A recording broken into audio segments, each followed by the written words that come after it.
Hello नमस्कार दोस्तों, स्वागत है आप सभी को हमारे YouTube channel fact jet TV में।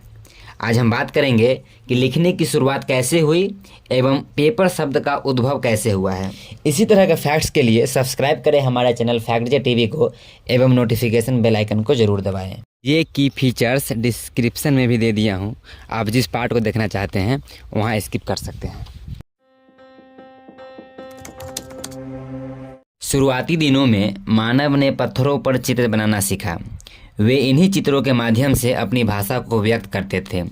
फिर जब धीरे धीरे उनमें लिखने की कला और विकसित होती गई तो वे अक्षरों का विकास किए एवं पत्थरों पर लिखने की जटिलता को देखते हुए उन्होंने पत्तों एवं अन्य वस्तुओं पर लिखना शुरू किया ताकि लिखना कुछ सरल लगे। जिस देश में जिस तरह के पत्ते उपलब्ध होते थे उस देश में उसी पर लिखने का प्रचलन हुआ।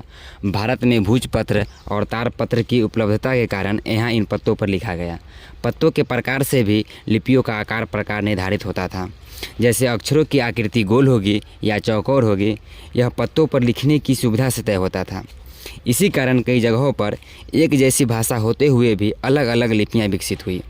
मिस्र के मरुभूमि में पपायरस के वृक्ष अधिक पाए जाते हैं, इसीलिए वहाँ के लोगों ने इसी पपायरस के पत्ते पर लिखना शुरू किया। पत्तों पर लिखकर इन्हें एक के ऊपर एक सजाकर रखा जाता था, तब इन्हें पोथी कहते थे। लेकिन इससे इन पोथियों के क्रम बिगड़ जाया करते थे। तब इन्हें कांटे या धागे जैसे वस्तुओं से ग्रंथित किया गया, तब इन्हें ग्रंथ कहा जाता था। ग्रंथित मतलब आज के भाषा में सिलना। जैसा कि पहले ही बता चुका हूँ कि मिस्र के लोग पपायरस के पत्ते पर लिखते थे। इसी पपायरस से पपायर, फिर पपायर से पेपर शब्द का उद्भव हुआ है। पेपर को हम लोग अपनी भाषा में कागज़ कहते हैं। इसके लिए प्राचीन अरबी शब्द है कागद।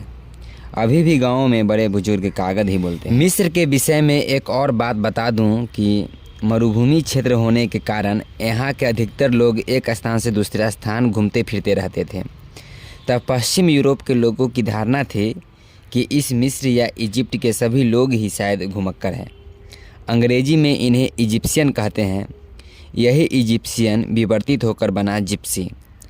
अब जिप्सी तो आप जानते ही हैं कि एक गाड़ी है, और उसका नाम जिप्सी क्यों पड़ा समझ ही चुके होंगे। प्राचीन काल में मध्य एशिया के मनुष्यों ने भेड़ों और बकरों के चमड़े के ऊपर हीराकस से लिखते थे।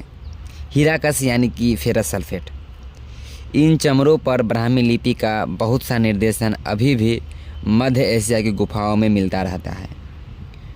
ब्राह्मी लिपि को संस्कृत भाषा की प्रथम लिपि माना जाता है। संस्कृत भाषा की अपनी कोई लिपि नहीं है। संस्कृत भाषा अलग अलग समय में विभिन्न लिपियों में लिखी जाती रही है।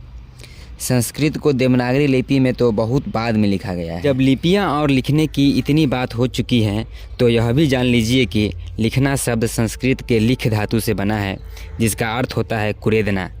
तारपत्र पर भी पहले लोहे के कलम से कुरेद कर उसमें स्याही लेपन किया जाता था, तो लिपने से लिपि शब्द बना है और कुरेदने अर्थात लिख से लिखना शब्द बना है। इसी तरह के फैक्ट्स के लिए सब्सक्राइब करें हमारे चैनल फैक्ट जेट टीवी को एवं नोटिफिकेशन बेल आइकन को जरूर दबाएं।